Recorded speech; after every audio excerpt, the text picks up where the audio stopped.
Man, it's Tuesday night. You get to see our faces again for the third time in about a week. I'm sure you're sick of it. Yeah, I'm sure you guys are sick of it at this point. But it's Tuesday night. It's our night. It's Flyers Talk A to D. We got a lot going on.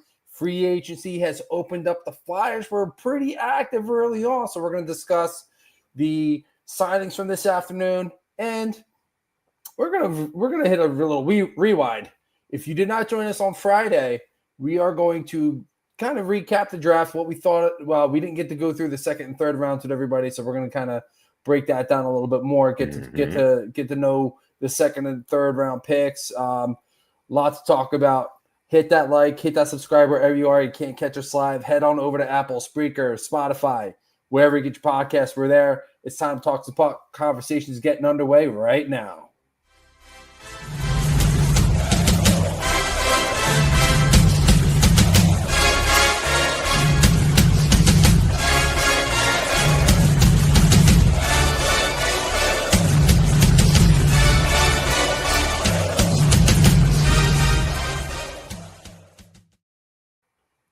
Man, feels like we just did this. It's because we just did. We did it on Friday. Let's go. Your man Poves, your man Dales. Let's go. Time to talk some puck.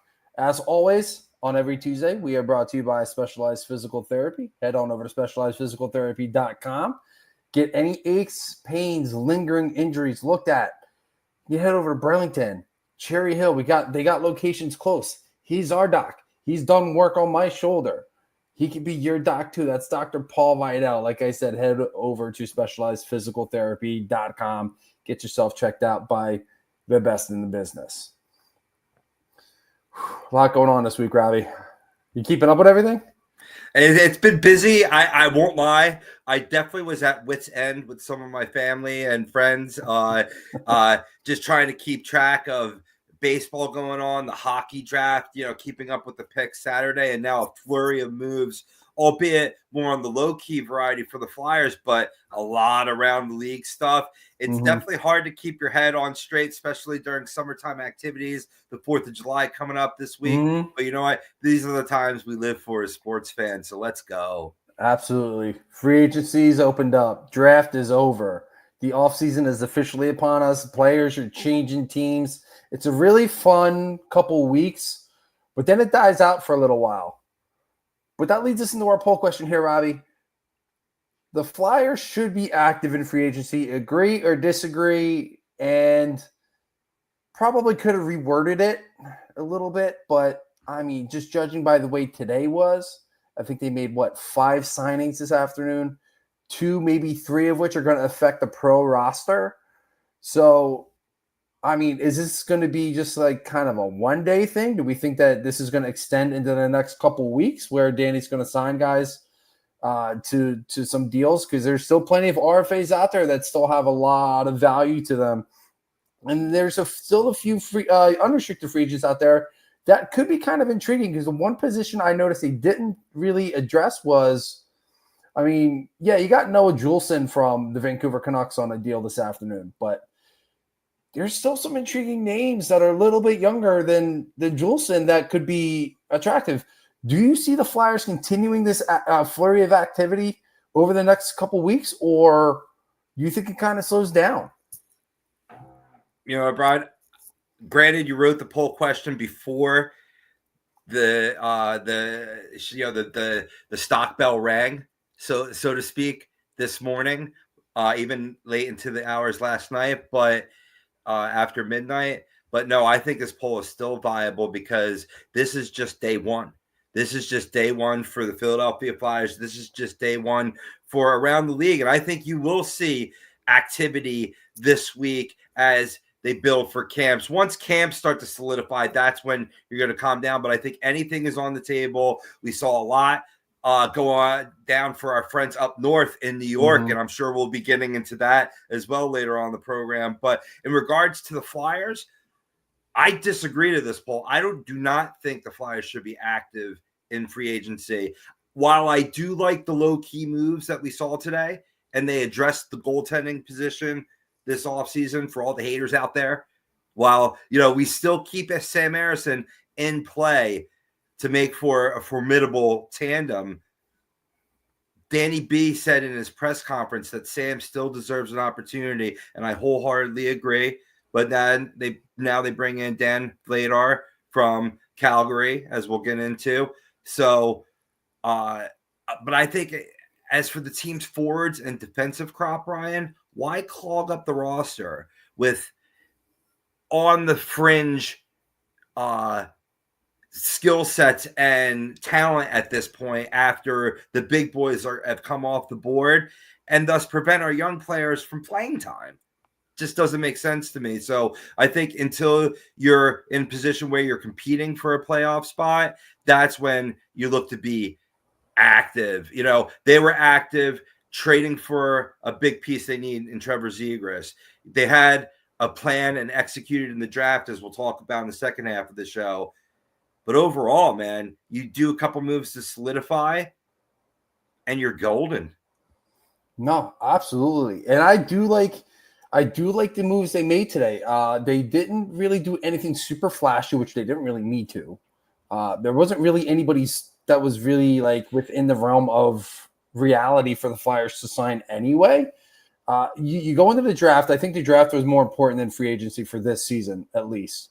You go out, you make it have one of the better drafts from all 32 teams or 33 teams, however many there are anymore. I don't even know anymore. But you go out, you make the moves in the draft. You bring in Trevor Zegras, like you said.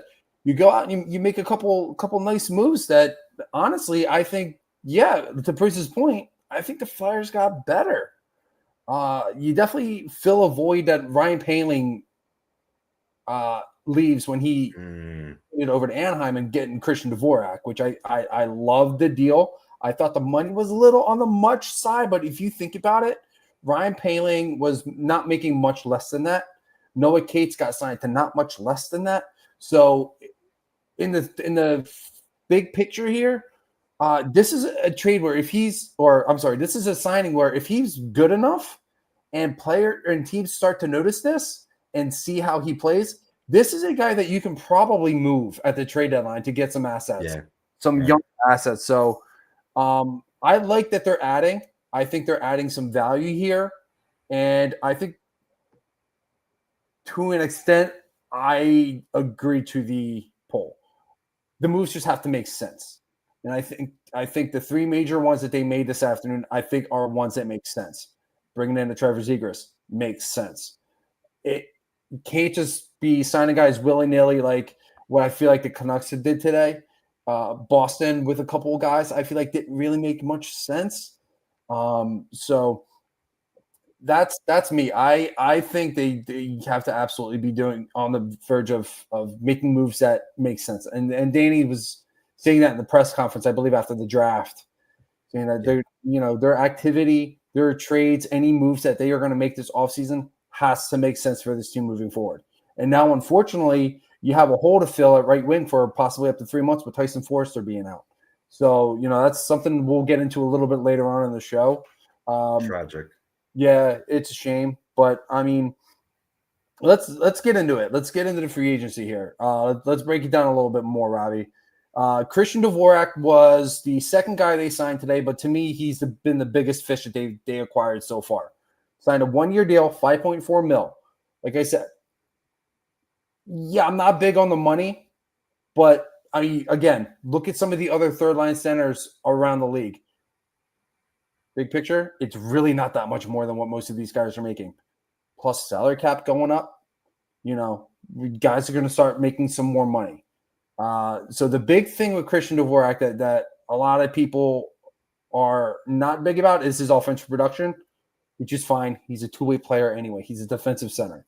The one thing he does really, really well, and I think this is going to be huge for Trevor Zegras moving forward, he wins faceoffs. He can be another guy on this team that can teach Trevor how to really get into groove of winning faceoffs. I think his win percentage last year was 55%. Correct me if I'm wrong, Robbie, if you know that. Christian Dvorak, I'll look that up, but I mean, he could certainly help Zegras, who has a 32% face-off percentage. So I definitely dig what you're what you're spilling out in terms of how you bring him in to help. And I think I'm fine with the money because it's a 1-year deal, Brian. And it's different from past administrations that you've seen here with the Flyers committing too many years to these type of players. It certainly fills a need. It fills a need with, filling that bottom 6 center role. I think he could even slide in as your fourth line with Cates, Coots, and Zegras playing the top 3 and playing with your energy line and just be a great fit there.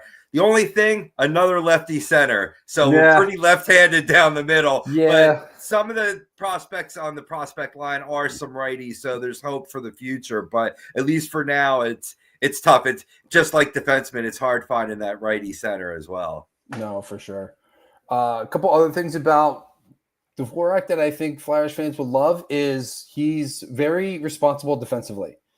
One of the things that really he's been good at is penalty kill. So he's going to help the penalty kill take another step. The big thing to remember here is this is a guy that's stepping in to take Ryan Poehling's role, essentially.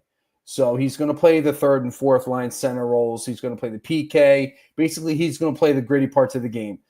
He's going to get, if he can get you 30 to 40 points offensively, cool. I love it. That's great. That's Ryan Poehling right there. But I do like that if he's playing good enough, he's on a contract right now that's very movable, that the Flyers can eat half of it and be able to get some assets back, whether it be draft picks, because apparently 2026 is going to be a much better draft than this one, whether it be a younger player, who knows? But, I mean, I don't hate the signing. I like the Christian Dvorak move. I think it definitely adds some more depth to the roster. And all in all, people that are trashing it, I don't understand. To me, there's minimal downside here, in my opinion. Thoughts? You can't make a big splash with every move. You need character guys. Dvorak's a character guy. To your question before, yes, Brian, last season with the Montreal Canadiens, he had a 55.8% face-off win percentage. Overall in his career, his 9-year career, he has an average of 53.1%, still on that plus 50 side, but he's had numerable 55 and 56% years in his career, getting back to the once mighty Arizona Coyotes. So I think it's a good fit. And like I said, a lot of these moves that we saw today answered questions. So we had some questions in goaltender. I think we've got some answers that Kolosov's probably already back in Russia or Belarus, whatever you want to call it, right? Because we pick up, or the Flyers, I should say, pick up Dan Vladar. Am I pronouncing that correctly? I've always pronounced it as Vladar, so I'm not 100% sure. So yeah. I've always said Vladar. Right. But he signs to a 2-year deal, another short-term deal, $6.7 million total annual AAV, 3.35, 27-year-old. So he definitely can play, like I said earlier in the show, in tandem with Sam Ersson, who's deserved that right, especially as the team gets built up in front of him. I know it's been a down year, people, but have a little faith. The guy does have talent, and he's still on the young side as well, and can be that stopgap to the future. As we'll talk about later, the Flyers did not draft one goaltender. There's a reason for that. So we got to look into these for clues in terms of what the team's plans are coming into developmental camp and eventually training camp. But for now, they have Dan Vladar in tow. He's 6'5", 209 pounds. He spent the last 4 seasons with the Flames, coming off a career-high 30 appearances, 29 starts, where he was 12, 11, and 6 with a 280 goals against average and an 898 save percentage. So kind of brings a similar toolbox as Sam Ersson, Brian. No, for sure. And honestly, this is another move that I really liked, because you're not looking for a guy to be a franchise starter right now. You're not. You're looking for a guy that can back up Sam Ersson. And Vladar is more than capable of being able to do that. some of his stats. He's had 2 shutouts last year in those 30 games played. Goals against average under 3 at 2.80. And he had, I mean, the save percentage probably could have been a little bit better. He had the 8.98, but that's still not bad. That's about league average. I think league average is like 905. So he's not far off from the league average for save percentage. So I like it for Vladar. It's again, it's a stopgap. This guy isn't meant to be the future of the Philadelphia Flyers. You're not looking for that right now because I think Danny believes that guy is already in the organization, whether it be Carson Bjarnason or Zavragan, or maybe there's somebody else. Maybe he does believe that Sam Emerson can turn into that guy if you give him the right backup. Who knows? We know the one thing we do know, and I know Heather's not going to like me saying this. We know it's not going to be Fedotov. We know it's not going to be Kolosov. So you got to experiment with people here until your younger guys are ready. So you know what you have. You don't want to give up on the young talent already because what good is that going to do you? You got to keep on experimenting, bro, because last season the Flyers had 872 save percentage, the worst in the NHL. The season before that, they were tied with the Senators for the league's worst mark with 884. Now there's a lot going on, both in front of the net as well as off the ice. You lose what was once your franchise goaltender, it puts you in a hole. So you bring in a guy here where his best season comes, Vladar, in 2021-22, where he had a 275 goals against and a 906 save percentage with 2 shutouts. He could, at least help improve you on the short term, like you said, to your stopgap point or what have you. But ultimately, as we see this team develop, right, and that's going to be on a defensive side too, right? We want to see big steps from Cam York, Jamie Drysdale, eventually Oliver Bonk as he takes progressions in his career, right? And increase the defense and decrease the giveaways, the bad giveaways that often lead to second, third scoring chances that make your goaltenders save percentage dip below 900, Brian. Yeah, and you know what? Despite the fact that his save percentage was sub 9, and Calgary honestly did not play as badly as some people think. They were a borderline playoff team. Dustin Wolf really did carry that team on his back, though. Like, let's be real. But I mean, this still isn't a bad situation for Vladar. I mean, oddly enough, I don't know if you heard this part of his contract. He's got a partial no movement clause. He has to produce a list of 8 teams that he's willing to go to. By I don't know what the date was, but just to put it to you that this way, I think that's kind of funny. But I do love the signing. Like, it's not a bad signing by any means. Like I said, you have young talent that's not quite ready yet. Fedotov, who's been pretty much underwhelming. Kolosov, who is yet to show any signs of being able to play at the NHL level. What do you want to do? Like, you want to go out and get a goalie. The other issue here too is, Robbie, there's not a lot of goaltending talent out there for free agency this year. I think the best goaltender on the board was Alex Lyon, and that's not saying a lot. He wound up going to Buffalo. Or at least I heard he went to Buffalo. I don't know if that actually became official or not, but I heard he had a deal in place with the Sabres to go there. But not a whole lot of talent out there. So you're already got your hands tied. Official. You have to make a move. It is official? Yes. All right, cool. I heard that. I never heard anything else since, but cool. A couple news outlets made it said it like fact, so we'll just call it official for now. All right, cool. Unofficially official. I love it. Everything gets finalized days later anyway. That's how it works, But Jake Allen was out there. Yeah, absolutely. I think it would have cost too much money, right? That's one that where people have to buy high on the name recognition, but if you look deeper into the play, very inconsistent. So I like them missing. And then when Caden Primo, where did he go to? He was traded to Carolina, and he just traded to Carolina as well. I thought I was going to say Carolina, but I was thinking, no, I'm remembering that from another big deal that went down moments before we went live. Yeah. That I'm sure we'll be talking about. But yeah, Carolina as well, getting stronger on defense, getting stronger in the net with, once Kane Primo was off the board, to me, probably the next best option would have been your boy John Gibson, right? Where he's always rumored to be to be dished every offseason. I would have been a little bit more interested there, right? But based on what I just saw there, right, his best season, 908 save percentage. Kid can play between the pipes, and I believe he's a little younger. Or like by a year or two. Like Vladar's 27. How old's Gibby? Gibby is 30. I want to say 32, 33. 31. 31. Yeah.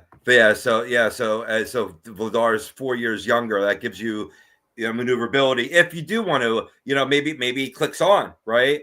What you want to extend him more past this 2-year tryout, so to speak. Yeah. Or can you prove that you're more than just a bridge guy? It gives everybody an opportunity. I mean, that's the funny thing about hockey, especially above all sports, right?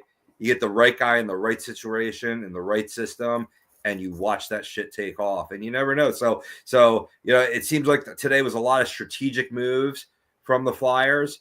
Capture some of the smaller deal ones. They agreed to terms with defenseman Noah Juleson on a 1-year deal worth $900K. Dennis Gilbert, I'm going to assume it's Gilbert, not Gilbert, but it could be Gilbert as well. 1-year deal worth $875. Just more depth guys, right? Yep. You know what I mean? That could be your 7th defenseman and as well as your reserves due to for injury on the Phantoms. And then they've agreed to terms with center Lane Peterson on a 1-year 2-way contract worth $775. So at least, and I believe Lane is a righty center, so that might have been to a plan after you got more.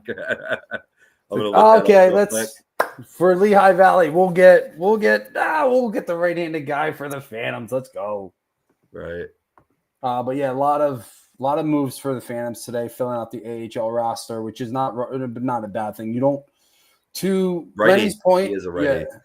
To Lenny's point, I kind of get where he's coming from. In that same breath, you still have roles you have to fill out here on the big roster, because there are guys that are on the AHL roster that aren't ready yet. You're still going to have room for Jet. You may or may not. Barkley may or may not even be ready. Jet may or may not even be ready, but with Jet, you have to make a choice because he can't go to the AHL this year. He's got to be 20. And he's going to be, I think he's in his age 19 season. So it's either going to be the Flyers or he's going back to the OHL. And I don't think going back to the OHL is a good idea for him. As for Vladar, I think Vladar is better than Fedotov and he's better than Kolosov. So this is kind of like, I know not every move is going to make every fan happy, but I mean, let's be real. The Flyers are not going to be bad enough to get McKenna, and they are not going to have the money to sign a guy like Connor McDavid. Let's just be real. I'm just going to be realistic with you, Lenny. I love you, brother. Always appreciate you chiming in. I love it when everybody chimes in.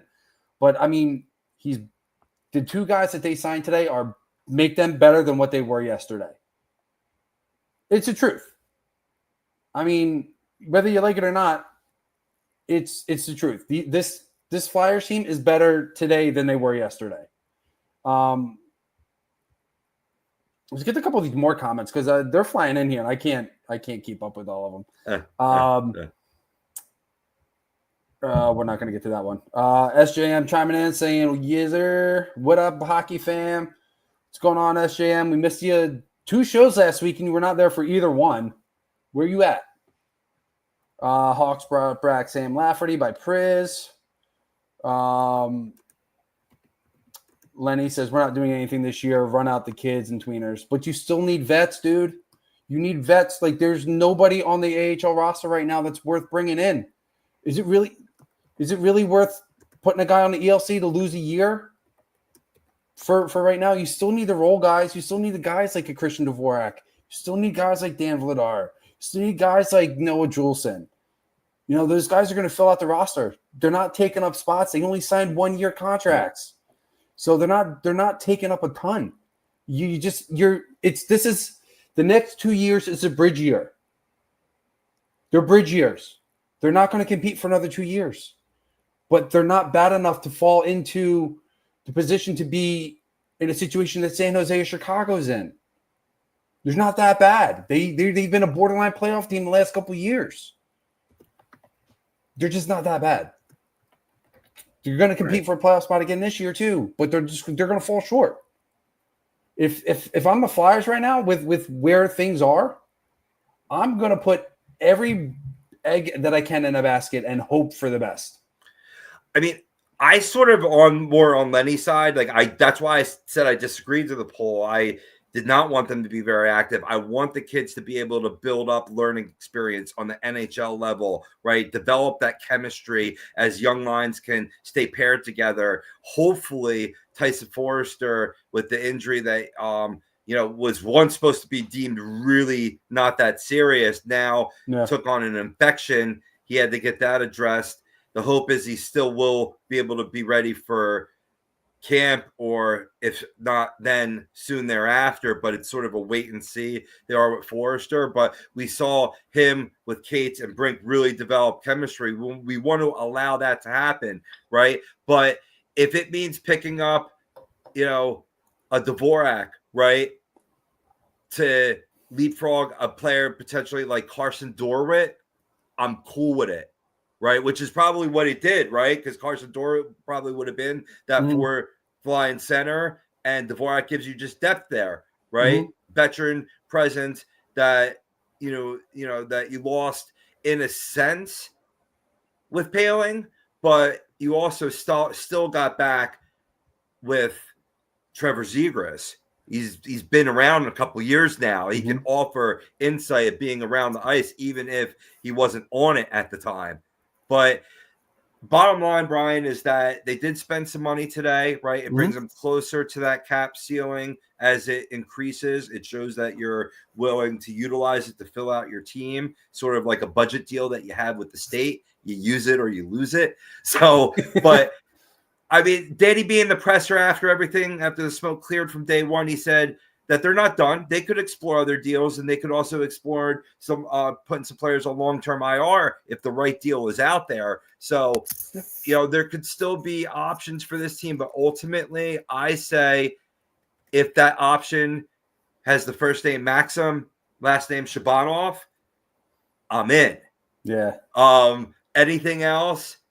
I think today solidified where you needed to be as you get ready towards developmental camp and then ultimately training camp. You brought up a very good point, actually, that I didn't even really think of. These moves, you bring in a Dvorak, you bring in a Vladar, those moves help you stay on the cap floor.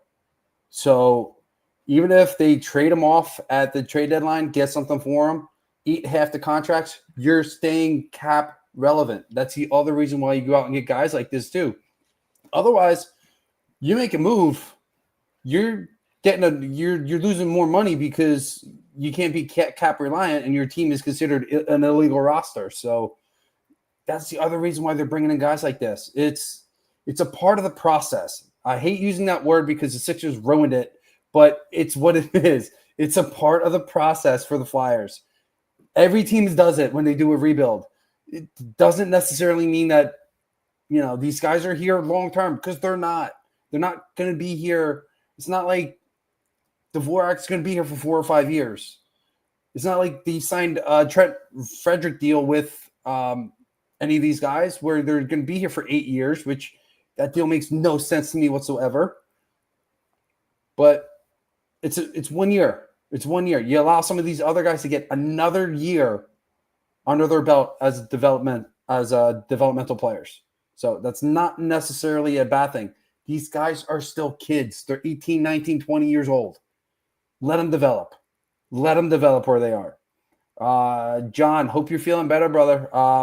You're chiming in a lot more, so hopefully things are going positive for you. He wants to know where, I'm assuming that's Bonk. Bonk and Barkley will be this season.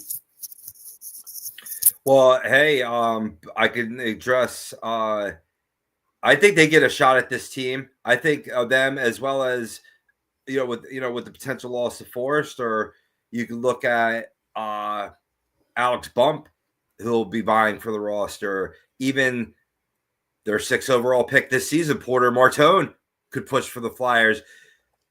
Briere came out and said, we have some young guys. If he does, meaning Forrester, have to miss early in the season, that maybe they step up. Maybe it's an Alex Bump. Maybe it's a Porter Martone. Devin Kaplan played at the end of the year for us. There are other guys that if they perform, maybe they get a look early in the season if they have a good camp, end quote.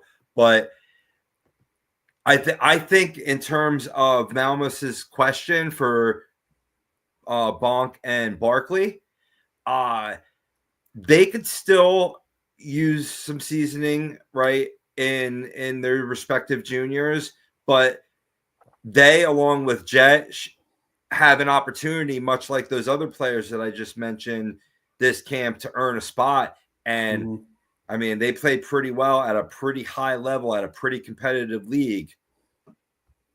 Yeah, for sure. Barkley, I think, is aging out this year for juniors, so I think he's going to be AHL eligible. So I think he's going to get some seasoning there. So I agree with you on that. I think Barkley still needs a little bit. I think Bonk is going to get an opportunity on the pro roster right away. I think they may do what they did with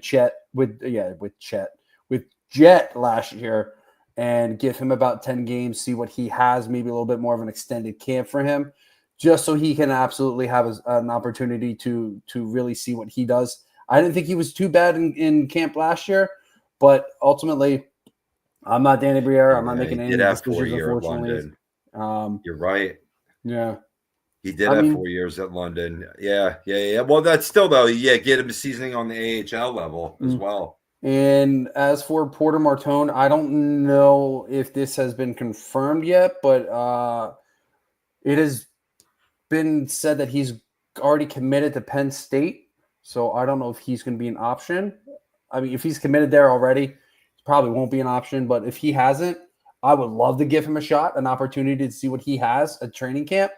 Right. But I mean, that's up in the air. So, well, Briere could be working on that. He could be like, hey, I mean, hey, if it's good for the kid and get an education, that's cool too. And I love the guys getting playing time on a collegiate level. It really makes them prepared for the NHL grind. But this is directly from Danny B quote. So they might be like, you're ready to, hey, if you want to play it for the Flyers right now, we might have a spot for you.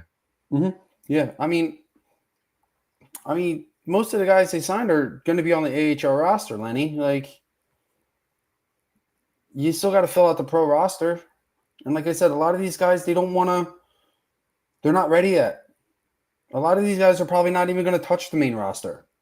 Bump is going to get a good look. So he may be able to take a shot at Forrester's spot if he does wind up being out for the 3 months. It all depends on how everything goes as far as cleaning out that elbow and getting that infection gone. But I mean, I get it. I'm with you. I want the younger guys to play. Emil Andre is going to get a shot at the roster. I think he's actually going to be on the roster all season long. But I mean, we'll see what happens. But I mean, you still need guys like this to fill out just the bottom half. These guys aren't going to be playing top line minutes. They're not. I mean, let's be real. Dvorak's probably going to get 15 minutes a game. So it's not like they're going to be taking up a lot of time here. So just something to keep in mind there, brother. Like I said, we love when you chime in, even when we don't agree. Let's see what else we got going on here before we head over to do a little bit of draft talk. He says, I don't want to be better this year. He says, I want to grow. I mean, I'm not sure I follow on that one. Getting better is growth.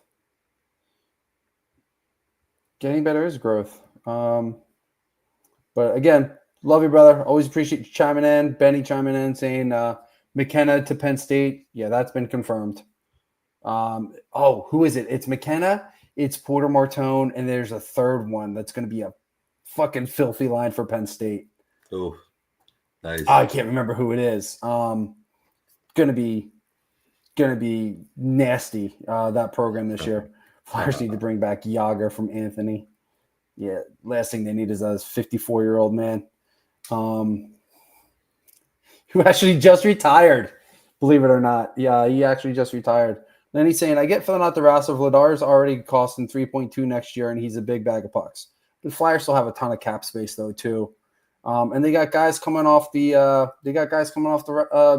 payroll next year, too. So there's going to be a lot of there's going to be a lot of money over the next couple of years. It's something that the Flyers have not done well is manage the cap. I think Danny's doing a pretty damn good job so far. SJM saying, I'm crushing that OT, Bry, street sweeper. Got to be up at 3 a.m. tomorrow. Oh, shit. Damn. Yeah. Well, SJM, we appreciate you guys. We appreciate all you guys. Oh, yeah. Lenny says, Dorowat is perfect fourth line. Don't need $5.4 million Dvorak, who doubled his salary. Yeah, but he brings so much more to the table than Dorowat does. Dorowat's a guy. Dorowat is a guy. Swoopy, what's up, buddy? Says, do you wait it out and make 3 big free agency moves in 2 years, all in one offseason / free agency? Or do you one big move next year, then one the following year, and one on the third year? What do you think, Robbie? I like that that second option because that leaves you open for cap manageability better. And it allows you, I believe it's after, so it'll be this season, 25-26, and then 26-27, and then Quinn Hughes is a free agent. And that's when you attack him in that second year. And then the third year is the final piece when you're ready to win yourself a cup. I'm with you 100% on that. I mean, depends on what they can get in free agency. Or RFAs too, so that might help. I mean, I get Flyers might be pushing for somebody that we don't even know about that's an RFA, so they do have the draft capital to be able to pay the compensation too. So that's not a bad thing. You could see Gabe Velarde and Alex Laferriere, Mason McTavish, maybe a Lucas Dostal get stolen from one of these teams, and then what? You know, Danny's cooking. Let Danny cook. Danny's doing a good job. Danny's doing a good job. Let Danny cook. Let's make those T-shirts. I'm on it. Nice. I'm on it. I don't know any screen printers, but I'm on it. Oh, come on, man. You don't want to keep a guy on the books that isn't playing? Well, he was speaking of Danny, he was getting grilled about he has been in contact with Shabanov's people. Mm-hmm. Any indication, he was pretty tight-lipped about it. He said there's been no decision yet at the presser today. So, other than that, I think, like I said, I think the Flyers are pretty set as other NHL teams try to make themselves set for camp. Real quick, Brian, before we go into the draft talk, there's just a couple names I want to talk about. The biggest probably name of the day is there's been resolution finally in the Mitch Marner case. And he's now a Vegas Golden Knight in a sign and trade deal with Toronto who gets center Nick Roy back in the deal. Marner signed an 8-year contract extension worth $12 million per season. Surprisingly, such a long deal, but I guess Marner only wants to test free agency once, as the maximum length contract will carry him through his 36th birthday. Yeah, for sure. I guess he does. I mean, I love the loyalty. Where the fuck are they going to get this money from? That's what I want to know. Right now, there's 6. When I was looking at it this morning, I was talking about it with a bunch of guys at work, and we looked it up. They are $6.8 million over the salary cap right now, and that's before they put Pietrangelo on the LTIR, because he's going to wind up there. Because apparently let's be honest, his career is probably over with the injury that he's going through right now, unfortunately. But he's going to wind up on the LTIR, so that'll free up some money there. This is what happens when you have no leverage in trades, because then you lose a star player like Mitch Marner, and you get Nicholas Roy back. Not to say that he's a bad player. I think he's got like career high 15 goals in a year. Solid kind of player, but I mean, you did not get equal value back on that deal. But I mean, good for Vegas. They're going to make another push. You give Mark Stone and Jack Eichel another toy to play with. I mean, Eichel's on the final year of his deal this year, so he might wind up testing free agency because they may not be able to afford him either, because he's going to probably get north of 10 in free agency next year. So a lot of questions on this one, but I mean, ultimately, this is a great move for Vegas. You gave up nothing to get, that old saying, the rich are getting richer here, which is crazy to me. Sure is. We're going to shift over to draft talk here in a second. Just a couple more comments. McKenna with two people who have their limbs would be a nasty line. That's fair enough. I mean, McKenna is gross. And I mean that just in like, he's just so talented. It's stupid. Lenny said, I don't think we are under the same expectations. I'm hoping for McKenna. Sounds like you're hoping for playoffs. I don't root to lose, but I also know this team is nowhere near a cup run. But this team's not bad enough for McKenna. They're not. They're not in San Jose area. They're not Nashville. They're not any of these other teams that are floating near the bottom. They're good. They're a solid team that isn't that far off. No, they're not. I don't think they're anywhere near a cup run yet. Absolutely not. I still think they're 2, maybe 3 years away from being a cup team, but they're not that far off from being a playoff team either. I mean, get yourself a goalie, and then solidify the defense a little bit, and yeah, you're probably a wild card team. But they're no worse than they were last year in this right now. They're a better team than they were last year right now. But I'm also tempering my expectations to the point where I know that this team might still miss the playoffs next year, but I know they're not going to be a number 1 overall. Let's be real. It's Philadelphia. The NHL doesn't like Philadelphia. They always get screwed out of the number 1 overall. It's happened in the past multiple times, but you digress. But I digress. Priz says, fuck Vegas, man. I'm tired of them more than I am of the Panthers being in the finals. John says, yeah, Vegas, Florida, Tampa, Florida, all cup winners. Flyers haven't been in the finals in 15 years. Yeah, it's been 15 years. It has been. That's okay. That's not a bad thing. That's not a bad thing. I get everybody wants to compete, but Danny's doing something to this team that nobody has ever done. This takes time. This takes time. Islanders got the number 1 pick. We need a lottery pick. Yeah, but I'm also a believer that the NHL rigs the lottery. I'm a big believer in that. They've rigged the lottery because something in particular is going on in a certain area that is going to benefit. Like when Chicago lost Taves and Kane, they can't go without having a franchise player. So I don't know where there's Connor Bedard. You mean Jonathan Taves, the Winnipeg Jet? Yeah, He's making his comeback on a 1-year deal. Nice. Very incentive based. I think he has the best incentive based contract of everybody that got one. But the Islanders had something going on, I'm sure. I get it. Yeah, you get in the dance and anything can happen. I get it. I'm with you, but I don't see it happening for the Flyers. Gavin McKenna is going to go somewhere where it's going to make sense for the NHL and its marketing. Philadelphia is not that team. Philadelphia is not that market. It never has been, and it's not going to be. The only way they'll get Gavin McKenna is if they can trade for the number 1 overall. They're not going to get that pick. It's just not going to happen. I will put my year's amount of, I don't make salary, but my year's amount of gross income on that they will not get the number 1 overall. At this point, they're not. They're retooling at this point. They've already rebuilt. They've already rebuilt, and they had a great draft. And this team is taking the next step this year. When they start adding, like Danny said he wants to do, that's when this team is getting ready to make a push. All right, So that being said, good segue into the draft talk here. So draft was on Friday. Rounds 2 through 7 was on Saturday.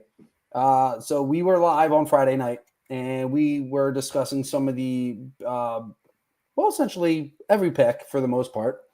Flyers taking winger Porter Martone at number 6 overall, trading 2 first-round picks to get Jack Nesbitt at 12 overall.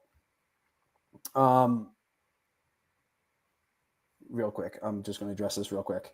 They got Lindros in a trade. They didn't draft them though. You can get McKenna, but it's going to be via trade. It's not going to be because they're getting the number 1 pick. They got Lindros in a trade. Remember that. He didn't want to play for Quebec. But love you, brother. I always keep the faith. Always keep the faith. So best available at number 6. We went with Porter Martone. I think ultimately we all agree that this was a good pick for the Flyers. It was a necessary pick. If you passed on him, I don't know what Danny B is thinking at that point. I know you wanted to address the center. It was a glaring need. It still is a glaring need. But I mean, at that point, you have to take best available, right, Robbie? I think so. And there was a plan. The draft plan was to get bigger. And to the point that we made during the draft that this team gets pushed around the dirty areas for far too long. It's going to stop now. And you get a player like Porter Martone, you get size, you get skill. The 18-year-old captain from the Brampton Steelheads has that leadership ability, has that potential future captain sort of mystique about him. You know what I mean? As he's played in the OHL now for a couple seasons, Massapequa, I believe before that. So I think it was a good move. It just shocked me. I thought for sure they were going to go with Higgins because he had that potentiality to be that elite center that this team needs, but he did not fit the plan. He's 5'11", right? They have they see Jet for that role, so they already had someone in that role, unfortunately. But fortunately, you can get that guy that can really score. And then to your point too, they trade their lower 2 picks, 22 and 31, to trade up to 12 with Pittsburgh of all people, friendly foe, and draft Jack Nesbitt. Now you get your center who's 6'5", 186. Again, fits that big boy mold, 18 years old, out of Windsor Spitfires in the OHL again, right? Now, he does need to work on his skating, but he still at this point has to raise his level to be the 15th ranked North American skater. So it's saying sometimes. And then in the combine, he showed up at a 40-yard dash time at 4.25, which was 6 overall. So, he brings that physicality, likes working in the dirty areas. He's got that strong IQ. I'm almost more excited about Nesbitt, and because you got Crafty. And some people said, oh, maybe you overpaid with 2 picks, but there was verification that he was going to be selected, if not by Pittsburgh, soon thereafter. And he could have went as high as 12. So they went up and they got their guy. And it made it, you needed to get this pick in order to further legitimize, is that a word? Or make legitimate the Porter Martone pick. Sounds good. I like it. Yeah. So you're spot on there, Robbie. And they had Pittsburgh apparently a little people who don't haven't heard any of the back end stuff that has been coming out since the draft. Nashville was on the phone with Pittsburgh for that pick. So Nashville was trying to move up to get Nesbitt. Right. There you go. And then who was right behind him? Detroit at 13 had the intent to take Jack Nesbitt. And if he somehow managed to find his way to 15, Vancouver wanted him as well. So Danny kind of had to up the ante here. I wasn't a fan of giving up 2 firsts, but I understand why he had to do it. You have to go up in the draft. You have to get your guy because you never know who's going to take him. So, I mean, like I said, with Nashville being on the table with an offer, right? They had to beat Nashville. They had to. Right. And Vancouver was rumored to, if he wasn't selected 12, that they were going to take him at 15. So you weren't getting him at 22 where you're projected, and that's why you trade up. So telling me that trading 2 picks for Nesbitt was criminal, that's inaccurate, bro. I'm sorry, that's inaccurate. Now I got to speak up a little bit, right? And as an aside, too, just to show how great of a pick the Martone pick was, the Islanders were rumored to have offered the Flyers 16 and 17 for their 6th pick to give them 4 first-round picks. Because at that time, obviously they're not trading for the 12 if they're making maybe that deal, or maybe they do, and they trade their lower picks to have 12, 16, and 17. That could have been on the table. But that just shows you how much Porter Martone, once Claude Giroux on his poster on his wall, needed to be in a Flyers uniform, and they wanted to make that happen. And Danny B and Keith Jones, that was his guy. That was their guy. Yeah, and I would have, if I wasn't guaranteed to get him at 22, because he wasn't falling at 22. Let's be real. Right. So looking back, before we jump into the second round here, looking back after 22 and 31 were picked,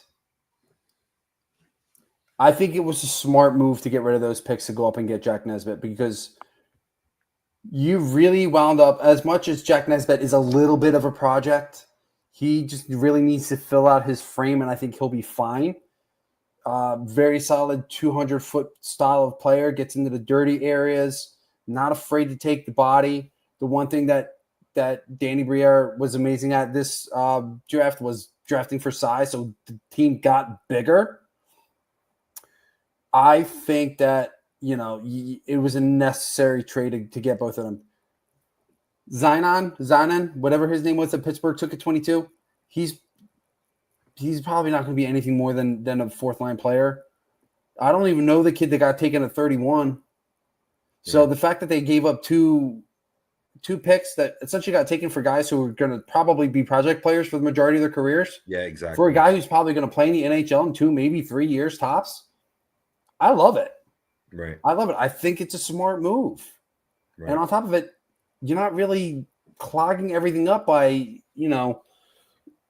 putting too much stock into guys with first-round picks. So, I mean, that to me it's a little bit smart managing here. Let's see what Swoopy has to say. I haven't read off a couple of his novels yet today, so let's check out one more. He said, I know Forrester has improved his skating since he came in the league, but why keep drafting guys who are bad skaters who have to work on it? Get guys who are great skaters. But they're kids. They're kids, Swoopy. They're kids. They're 18, 19-year-old kids. Some of them are 17. Forrester improved on his skating because he became a man. Yeah, we're talking about Nesbitt because I mean, he's just being in general. In general, I get it, but I don't see it being a trend of bad skaters. Like, what are you talking about with Forrester, right? Like, I've seen the improvement, and you could see it in the numbers for the transition game alone this past season. And then Nesbitt, 15th ranked, it's not top 5, it's not top 10, but it's still decent for all North American skaters. The kid has wheels. He needs to harness it, and that's what coaching in juniors, coaching in the AHL is all about, right? Yeah, and look at Scott Hartnell. Scott Hartnell had a great career. Couldn't skate worth a shit. Hartnell down, and he'll joke about it too. He'll have fun with it. You tell him that he sucked at skating, and he'll give you a reason why. Right. But you don't need to be a great skater to be a very good player in the NHL. You don't. Yeah. You don't. And even still, these are kids. They are kids. They are still honing their craft. It's not like the NFL where these guys are coming in with their skill set almost nearly completed. Most of these guys aren't coming in to make an impact immediately. So if he needs to work on his skating, he's going to work on his skating in juniors. He's going to work on it in the offseason. They're going to get better guys to take them to the next level, better coaching to get these guys to the next level and get them ready for the NHL. He's not an awful skater. If he was an awful skater, he wouldn't have gotten picked in the first round, Swoopy. He wouldn't have been a top 15 North American prospect. Come on, man. Y'all are crazy tonight. Zanin could be. He could be. He could be. I could see it. I could see it because a lot of times I'm wrong about prospects. But, I mean, again, these are prospects. We don't know. We don't know. We don't know what they're going to be. Zanin could be Wayne Simmons. He could be Zayd Wisdom. We don't know. He could be Jerome McGinley. Again, we don't know. To an extent, I agree with that. You should be a really good skater. But again, these are children. They're children. They're barely 18 years old, some of them. Let's give them a break. Let's give them time to develop. Second round. There were a couple second round picks that I really liked, but the one guy I kind of want to focus on is Carter Amico. I thought that was a great pick. I think they really did a good job kind of centering in on the defensive aspect. Got one of the, in my opinion, the top 5 defensemen in the draft. Another big body. I think he's 6'6", 212, and he's still going to get bigger. Yeah, 232. Ooh, even better. Huge frame, plays. I think he compared himself to. It was Seth Jones offensively, and defensively, I forget who he said he compared himself to, but plays physical game, really strong skater, strong on the puck, smart with it on the offensive zone. Knows what to do with it when going in transition. He's very good at picking out the winger to take it out of the zone. So, very good draft pick in my opinion. And I'm with you on this one, Lenny. I would have rather had Blake Fiddler as well, but I'm not disappointed with Amico. I think this is going to be a really good pick for the Flyers moving forward. What do you think, Robbie?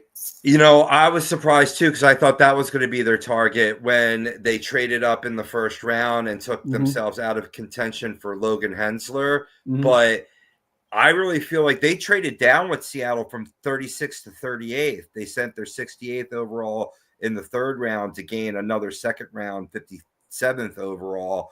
And to me, that's it. They looked like they preferred Amico to Blake Fiddler. And I could see why in terms of the size and in terms of the comps too. I think, this is a potential guy that it could be what you thought you really could have once had with PK Subban. That's where I think his ceiling is. And I think that might have been the other name you were thinking of. No. It was a physical defenseman. I can't remember who it was. I hate PK Subban. If I'm going to be perfectly honest, I can't stand that guy. Fine.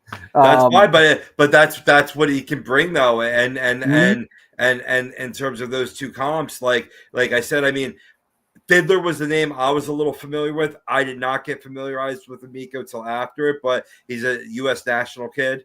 He was on their under 18 team. He's a stud. I think he was a great pick early in the second round. And like I said, I mean, they had 4 picks in that second round, Brian.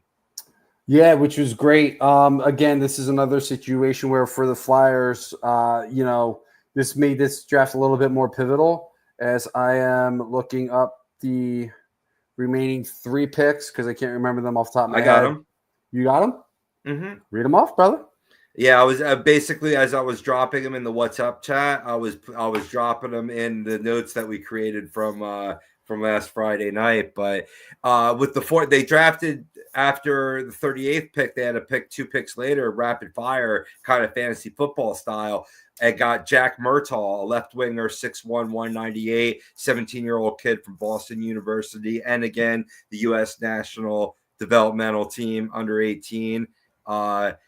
Also in round 2, Shane Vansaghi, I want to say Vansaghi. He's right. He plays right. I got it right? Sounds right. Absolutely. Cool. Right winger, center, 6'3", 212, 18-year-old kid from Michigan State. Again, also U.S. national team. So I'm already liking this trend as well. And again, we're getting bigger bodies. With the 4th of the second rounders, Matthew Guard, center, 6'5", 195, 18-year-old kid from Red Deer Rebels of the WHL. And I believe he's a right-handed centerman. I'm going to look that up. I believe he is. Strong second round for me. I again, I like the Carter Amico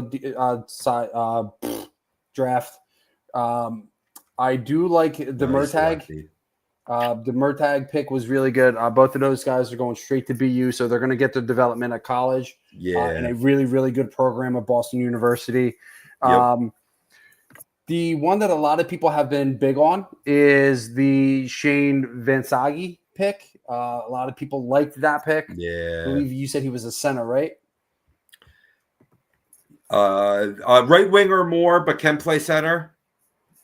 Yeah. So that was another thing too. Is these U.S. national team development players? They tend to be. I don't want to say ready off the jump, but I mean these guys tend to take a little less time to develop. They can hone their skills a little bit better. Murtag, I think, was a little bit of a sleeper, but I do like the fact that he's 6'1". These big body guys that they took over the last couple of years have been really, really good.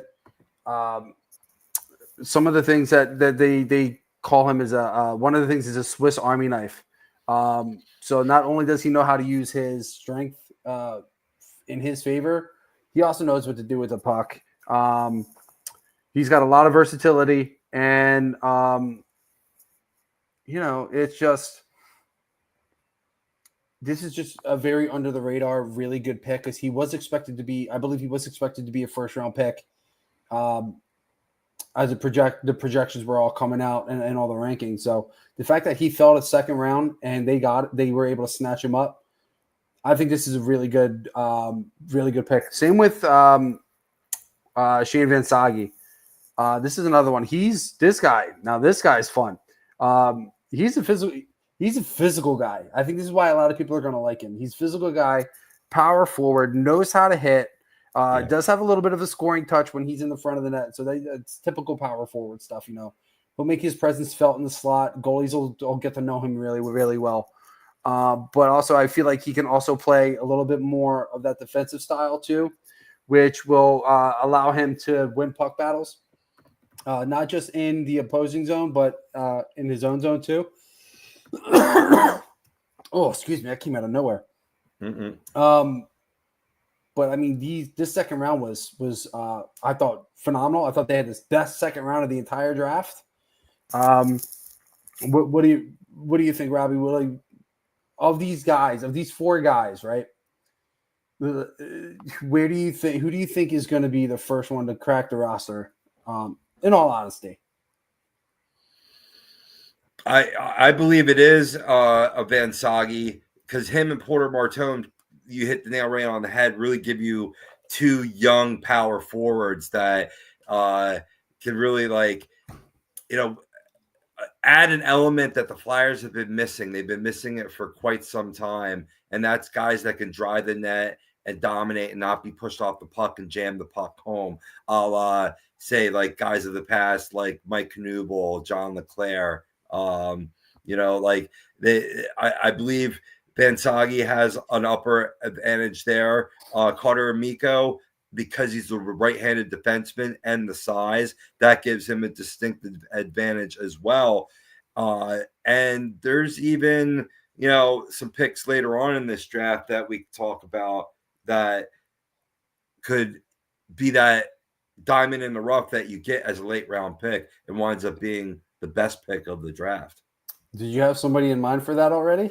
Yes, I do. That's Nathan Quinn with their last pick, but I don't want to skip over the two fifth round picks. Go for it, brother. Go for it. Fifth round, Max Westgard, left winger, 5'11", 161. He's 17 years old from Frölunda Hockey Club of the Swedish Hockey League and Finland under 18 developmental team. So again, of that same caliber, just the same as the U.S. when you're part of a nationals team developmental program, you're ahead of the curve. Another strong pick. Yes, with round 5, we go for Luke Vluswick, right-handed defenseman, again, to join Carter Amico, 6'5", 201, 18 years old from the Red Deer Rebels of the WHL, so little familiarity with second-round pick Matthew Guard. I get it that when you value a plan over best available, that could bite you. I think Greg commented on that earlier, but I believe you accomplished both with Porter to the point where you could get selective in these later rounds. But I really feel that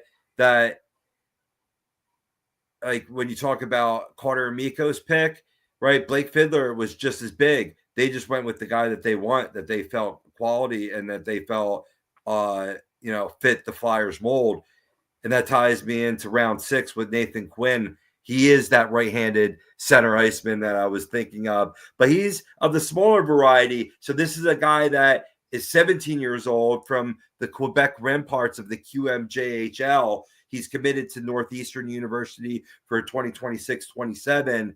So he could be a part of the future, and he could be where you have guys both on the active roster, like a TK, that are, of the, below 6 foot ilk, and then Jetlachenko working his way through juniors to the AHL to the NHL, and now you have a 17-year-old. I love the way Danny, he just structures the level of the talent pool on various different levels of ages. You could tell that this is quality of someone who comes from scouting, who that's really was his main facet in the front office, because you just build a team very creatively like this. And Nathan Quinn, he was described as one of the best defensive players, let alone centers, in this draft. Right? He's that net driver. He creates space. He's a great skater. There you go, Swoopy. Here's a kid that's a great skater for the future. And from the QMJHL, that's a very good competitive league. And you have to really have tidy net front work, especially on the power play. This is what this kid offers. So I'm really excited about Nathan Quinn with your Mr. Irrelevant, your last pick of the draft. And he's 5'11", 173. He's got some time to fill out a little bit, but like I said, he kind of fits that ilk on a lower level, Brian. Yeah, for sure. I think overall, I like drafting for a plan instead of drafting best available, and I understand why some people don't like it, but that's just me personally. I like drafting for a plan. You have to have some kind of a plan. You can't just wing a draft and just hope for the best. Likelihood of all these guys finding their way to the NHL at some point, probably not likely. So most of those guys are probably going to be ECHL guys for the rest of their careers. Some of them are going to be AHL guys for the rest of their careers. Some of them might even wind up retiring early or going overseas because they're not going to get an opportunity. But you also got to work hard and get those opportunities and take advantage of the ones that are given to you. So the one thing I like about this, and the one thing that seems to be, for the most part, in on all of these guys, they seem to be guys who want to work hard and get better. So that, to me, says a lot about the guys that he's drafting. And that leads me to this comment that Lenny dropped off here, which is why I haven't removed it yet. It says, my only issue with the second round was seeing Malcolm Spence just falling for the taking and not taking Fiddler. I mean, I wanted Fiddler too, so I was disappointed there. But as far as Malcolm Spence goes, I was shocked that he fell out of the first round. And here's why. And he can be the Rangers. And yes, I'm going to kind of give it away. He could be the Rangers' problem. Because from what I understand, with all the teams that he met with, he did not interview well. He had a little bit of an attitude issue. And he seemed like he had a little bit of entitlement issues. Bingo. If that's the case, and that's why he fell so quickly, I'm fine with it. Again, let him be the Rangers' problem, because honestly, I don't want a guy like that to find his way to the Flyers, who currently have a really good culture in the locker room where the guys will play for each other and they have fun together, they hang out, they act like a family. Where you bring in a guy like a Malcolm Spence and maybe, just maybe, he tears it all apart. Because there are a lot of guys in the NHL that do that, and sometimes it is the younger guys, because they don't know how to act in an NHL locker room. So that being said, I'm fine with Spence going. But I'm fine with it. I like who they went with instead. I think it was a very strong draft. A lot of the outlets did have the Flyers as one of the top 3 teams. As far as the draft goes, Lenny goes on to say, Westgar playing with men in the SHL. He could turn into something, hopefully. I think he could. The SHL is one of the best European leagues over there.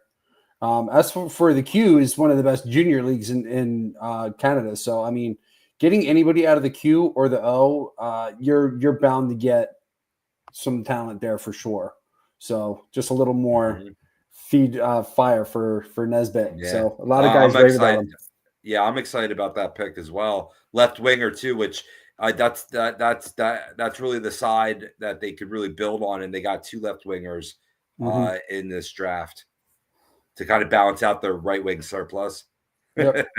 Yeah, no, for sure. And I'm just don't expect Danny to be done. So just because the roster is the way it is now doesn't mean it's going to look this way in October. So don't expect everything to stay the same. There have been a lot of crazy moves over the last 48 hours. I mean, we saw Keandre Miller moved. We saw Caden Premu moved. We've seen Jeez Louise, my allergies are killing me. We've seen guys switching teams that you never thought you'd see playing on certain teams. But let's be real. This is just before we get out of here. This roster is not going to be the roster that we're going to see in October. So we can bicker, we can argue back and forth, but let's be real. Things are going to look very different in the span of a month to 2 months. And I mean, his size scares me, but I'm all about Shabanov. Get Shabanov. Robbie, any final thoughts before we get out of here? Yeah, man. I mean, there is, you touched upon it, the Keandre Miller deal. Basically, overall, the day the Rangers traded Keandre Miller so they could pay a defenseman almost 4 to 5 years older than Miller and Vladislav Gavrikov. He could be a better defender and who they need. So overall, maybe you do think the Rangers got stronger today. They also get Scott Morrow in that blockbuster sign and trade with the Hurricanes, and he's a 22-year-old fine prospect. So we'll see how it works out, how their day one works out. The Rangers were pretty busy. Lastly, I want to give a little shout out to Alex Pietrangelo, who's stepping away from hockey, likely retiring due to major hip injuries, only 35. It's a shame. Yeah, it is definitely a shame. Shout out to Pietrangelo. You never want to see a player not go out on his terms.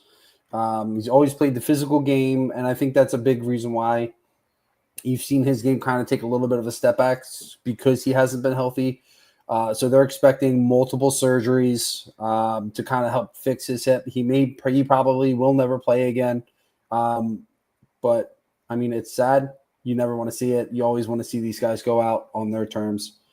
Glad he at least got a cup before this all went down. So yeah, true. Very true. But I mean, they still got to figure out to Priz's point, they still got to figure out a way to clear up some of that cap space after the Marner signing, but they got plenty of time to figure it out. Is there any signings that I wanted to call out off the top of my head? Anaheim getting Mikael Granlund, although that was a good deal.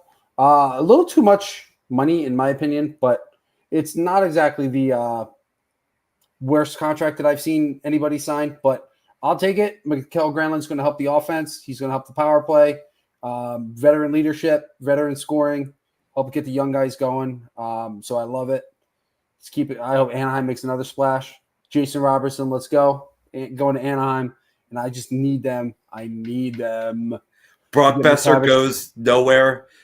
He stays home in Vancouver. Dude, that's it. Yeah, absolutely. Brock Besser. All this talk of him going anywhere else, and he winds up staying in Vancouver for 7 years, $7.5 million a year.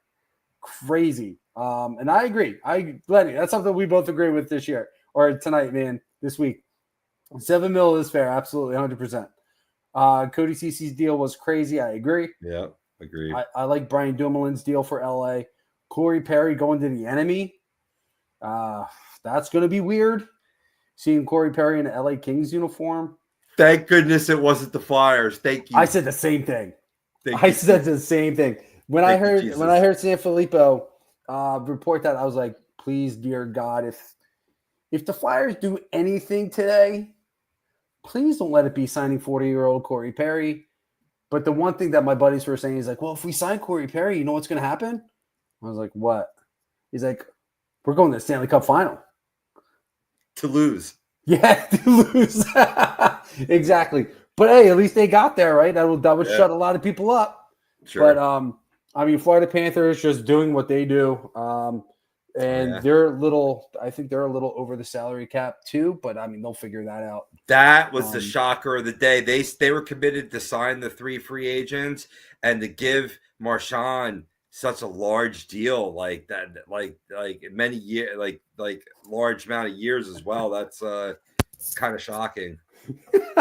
Greg.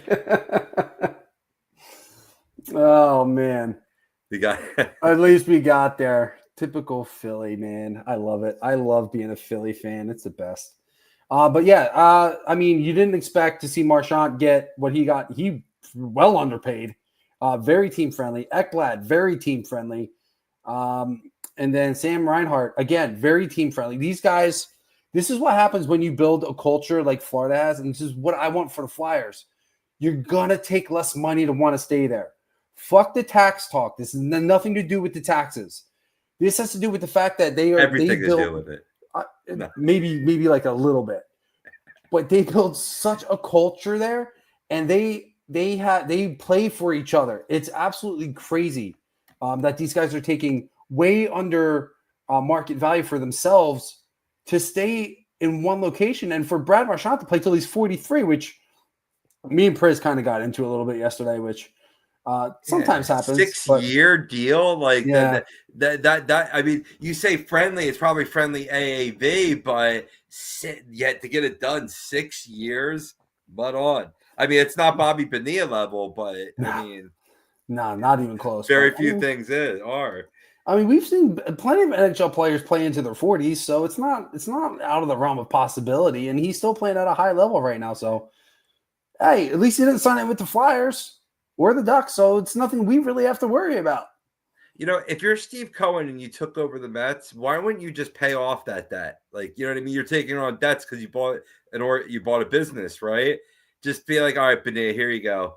Or is it in the contract that he can only receive that every year and not a penny more? It might be. Yeah, for sure. But I love Bobby Bonilla. That's what, tomorrow? It's iconic now, right? It is iconic now. That's what, tomorrow, right?